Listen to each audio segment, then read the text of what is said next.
It's not even quality of a person. You know what I'm saying? A lot of times y'all take that shit to heart. Like, you saying I'm not this and I'm not that. Not necessarily. You just wouldn't be that in a relationship. You just wouldn't be that for somebody else. You see what I'm saying? I know I'm a 10. I know I'm a 10.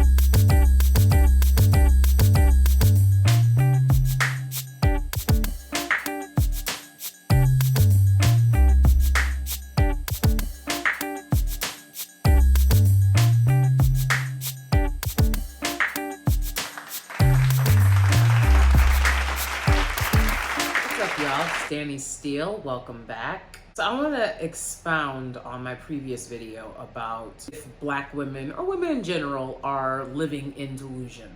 I want to go a little further with that by pointing out some of the things that I see that make me think that yes, there is a lot of delusion and unrealistic expectations. One of the things that I've been thinking about a lot is because I've been hearing it a lot on social media from various micro influencers or YouTubers and content creators. And I've also seen it in real life. These sort of hidden moments that form the ego.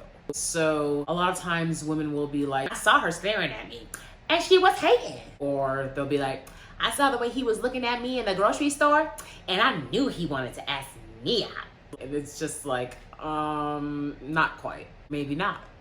Or maybe not, right? That's the reality. The reality is it could have been that or it could not be that, right? And I don't think a lot of women are prepared for what life is if it's not they're hating on me and they're staring at me because they adore me. They are forming their ego, who they think they are, based on these hidden, stolen moments that didn't happen, right? Don't exist. It only happened in your head. For example, one of the things that I will tell you guys about various encounters I have, I'm just being honest. When I'm at grocery store, if I'm like trying to get something that's higher up and I can't reach, if a guy is standing there and I'm not with my husband, right? So this happen all the time? Certainly not. It's happened probably half a dozen times. If I'm trying to reach something that I can't get, a man will offer to help. That's something that happened. And that could just mean he's a gentleman, right? Chivalry. Doesn't necessarily mean he wanted something from me, but probably, right? Based on how humans are. When I'm at the gas station, I rarely pump my own gas. There's always some nice guy who's willing to do it for me, right? I went to the grocery store the other day and there was a guy in a drop top.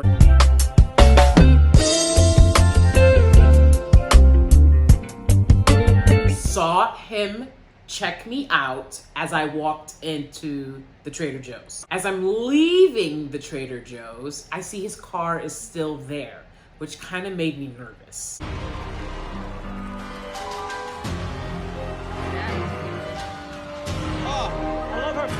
It didn't make me be like, I don't care that you're in a drop top convertible. And then as I'm leaving, he was like, hello, how are you? That's something that happened. That's a moment. I can come to certain conclusions based on that moment.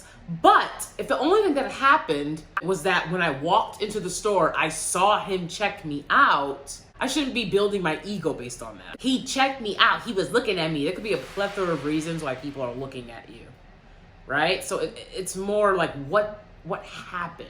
Not what you think happened, but what happened. I think it's the inability to differentiate between those two that makes women delusional about how other people see them, right? Because we're not talking about how you see yourself. I think a lot of times women are like, I know I'm a 10. I know I'm a 10. Okay, good for you. Like, you're a 10. Everyone should be a 10 in their own head.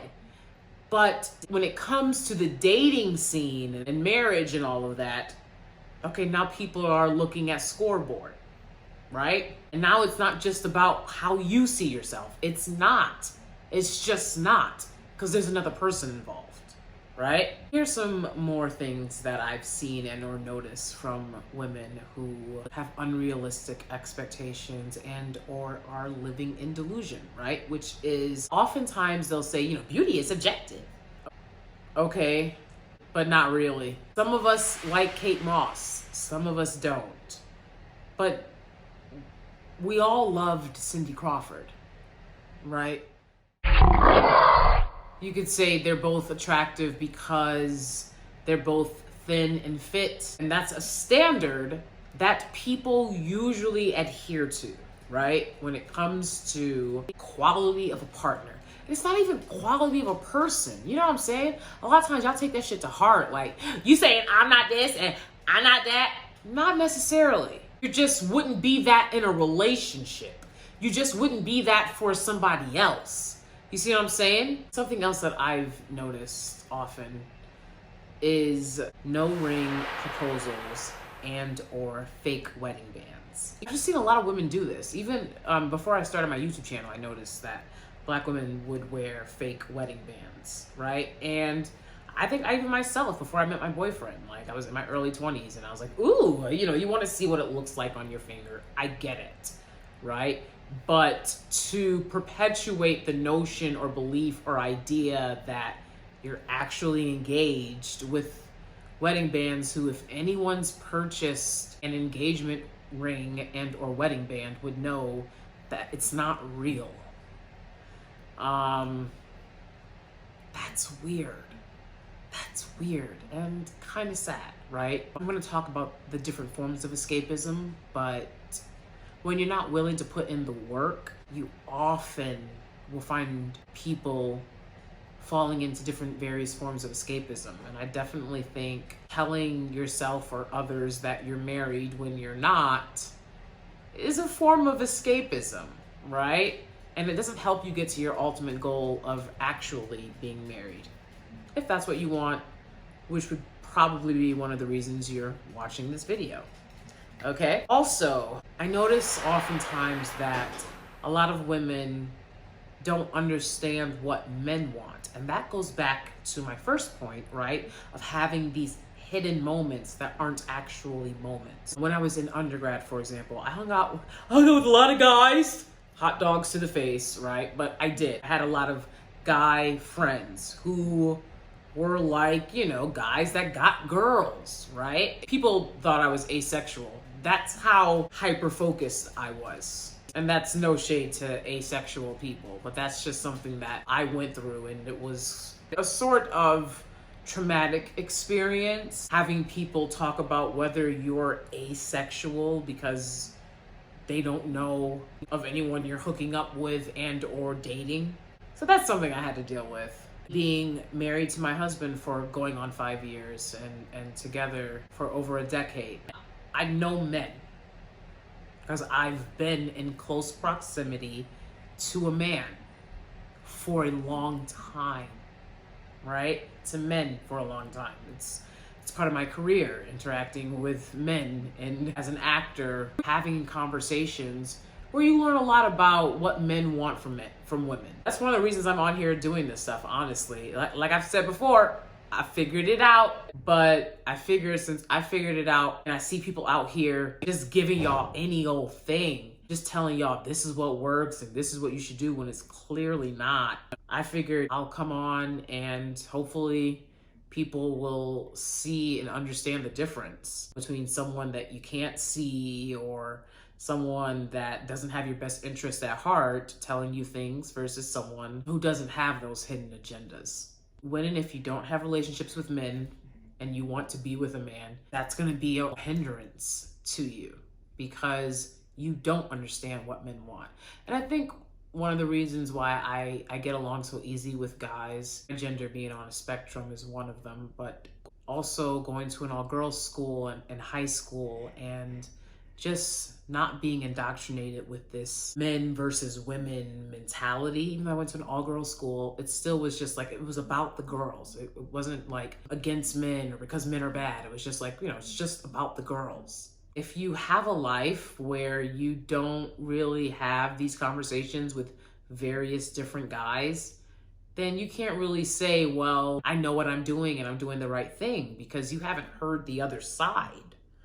All you know is your ego, who you think you are, based on experiences that no one else has had with you. No one else had that experience where like the guy looked at you. He didn't have that experience. That girl hating on you, you don't know if she's hating on you. She didn't have that experience. She didn't go home and be like, I saw a girl in the grocery store and I don't like her. That doesn't happen. And finally, I will say that I feel like women that watch these type of videos don't really understand how to be affectionate. And I have a video about that, which you guys obviously haven't checked out yet. But I have a video about how to get a guy for the non-affectionate woman. Because men want affection. A lot of times you'll hear married women talk about how like their husband wants like a second mother. Men want affection, right? And it's very hard to give affection if you've been closed off for a very long time. And I speak from experience with that. Because I was closed off for a very long time. And fortunately for me, my husband has been very patient with that. But, you know, a lot of other guys might not be. Just like you will want affection and expect him to know how to do and how to give that, he's gonna want affection from you. And oftentimes I see women being like, this is what I want, because I deserve, and I know I deserve, right? And it's like, absolutely, you deserve everything that you want from yourself, right? But you don't deserve any and everything from some person that doesn't know you. You have to earn, right? That's reciprocity, a lot of that. Again, this goes back to not understanding what you look like to other people. Your only idea of yourself is your ego, is what you experience of yourself. And you don't know how you come across, right? So if people have told you you're intimidating or aggressive, things that I've been told, what are some of the things that you can do to combat that? And it can't just be like telling people like to stop doing it, because that's not realistic. So like one of the things that I would do if I was like dating a guy and understanding people have told me that I can be intimidating or aggressive or whatever these words, right? Is to constantly smile. There are women, believe it or not, who like people who, when they talk, they just talk with a smile because their life is so great. That's something that you can do to kind of lighten yourself up. A lot of girls don't understand that they mean mug and that's how they come across. Because in their head, they think they're Joey Potter from Dawson's Creek. Actually, you're coming off as like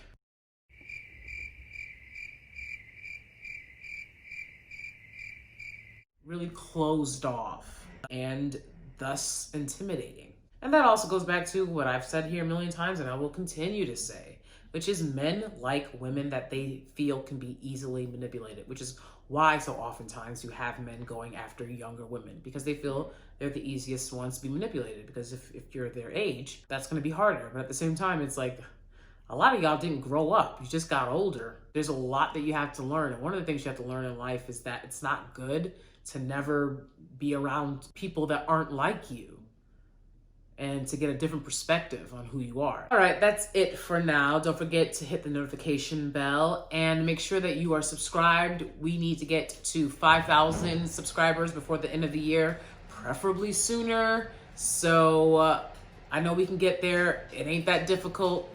Hit the subscription button, hit the notification bell, and I'll see you guys on the next one.